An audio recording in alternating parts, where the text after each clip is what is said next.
नेतृत्व का पढ़ा लिखा होना बहुत जरूरी है। प्रधानमंत्री जी से जब एक इंटरव्यू में पूछा गया और फिर उन्होंने अपने दो मैंने भाषण भी देखे, कई बार वो कह चुके हैं कि मैं केवल स्कूल तक गया हूं, मैं केवल हाई स्कूल तक गया हूं, मैंने कॉलेज की पढ़ाई नहीं की, मैं कभी कॉलेज नहीं गया। आज एडमिनिस्ट्रेशन इतना ज्यादा कॉम्प्लिकेटेड हो चुका है कि अगर आप कम पढ़े लिखे हैं या पढ़े लिखे नहीं हैं तो आपके लिए सरकार चलाना बहुत मुश्किल हो जाता है।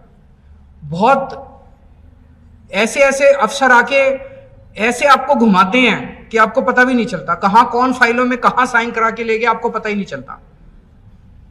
जैसे नोटबंदी का निर्णय हुआ, सारे देश ने उसका खामियाजा भुगता, कितने बड़े स्तर के ऊपर रोजगार चले गए, दुकानें बंद हो गई, लोगों के घर खराब हो गए, कितने लोगों की मौत हो गई। वो नोटबंदी का निर्णय जो है, अगर कोई पढ़े लिखे प्रधानमंत्री होते कभी नोटबंदी का निर्णय नहीं लेते। पता नहीं किसने जाके उनके कान भरे, उनको समझ नहीं थी, उनको समझ नहीं आया और उन्होंने नोटबंदी का निर्णय ले लिया। उन्होंने 3 किसानों के कानून बनाए। वो शुरू से ही सब कह रहे थे इतने खराब कानून है, किसानों का बेड़ा गर्क हो जाएगा, देश के किसानों का बेड़ा गर्क। उनको समझ नहीं आया, पता नहीं कौन जाके उनके कान भर देता, उनको समझ नहीं आता क्योंकि कम पढ़े लिखे हैं और देश को उसका खामियाजा भुगतना पड़ा। 700 से ज्यादा किसानों की मौत हो गई। कई बार उनके ऐसे स्टेटमेंट्स आते हैं जैसे वो कहते हैं कि गंदी नाली से जो बदबू आती है उस गैस से जो है वो चाय बन जाती है, उस गैस से खाना बनता है, उसको पतीली को उल्टा कर दो, उसमें छेद कर दो तो उसमें पाइप डाल दो, उसमें खाना। ऐसे खाना गंदी नाली की गैस से अगर बनना चालू हो जाए तो फिर गैस के सिलेंडर खरीदने की क्या ज़रूरत है? फिर तो सब लोग अपना गंदी नाली अपने घर में गंदी नाली बना लेंगे और उसी से खाना बना लेंगे। ऐसे थोड़ी होता है। उनके कई सारे ऐसे ऐसे स्टेटमेंट आते हैं कि राडार के पीछे अगर जहाज हो तो वो बादल के पीछे तो राडार दिखाई नहीं। कई मतलब इस तरह की बातें कोई भी पढ़ा लिखा व्यक्ति नहीं करता।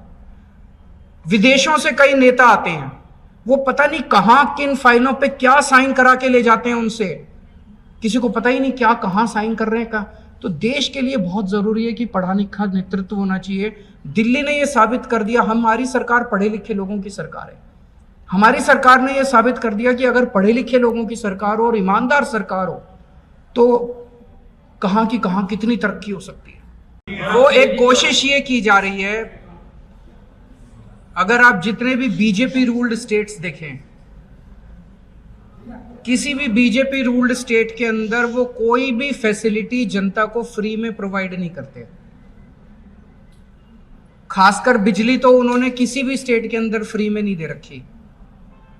उसके बावजूद उन सारी सरकारों का बजट घाटे में चलता है। दिल्ली में हमने लोगों को फ्री बिजली दी है, और केवल फ्री बिजली नहीं, 24 घंटे बिजली दी है।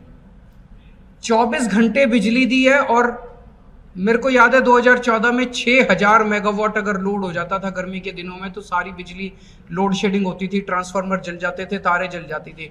हमने दिल्ली के सारे बिजली के इंफ्रास्ट्रक्चर को ठीक किया। आज दिल्ली के अंदर 24 घंटे बिजली आती है। 7500 से ज्यादा, 7600 7700 भी अगर लोड हो जाए तो कोई कुछ नहीं चलता। तो एक तरफ हमने सारे इंफ्रास्ट्रक्चर को ठीक किया, 24 घंटे बिजली दी और लोगों को फ्री बिजली दी। ये इनको बीजेपी के लोगों को बहुत ज्यादा चुभ रहा है। तो ये किसी भी हालत में बिजली की सब्सिडी रोकना चाहते हैं। तरह तरह के षड्यंत्र किए जा रहे हैं बिजली की सब्सिडी को रोकने के लिए। लेकिन जब तक मैं जिंदा हूं, जब तक मैं हूं, मैं दिल्ली के लोगों को यकीन दिलाना चाहता हूं कि किसी भी हालत में बिजली की सब्सिडी को हम नहीं रोकने देंगे।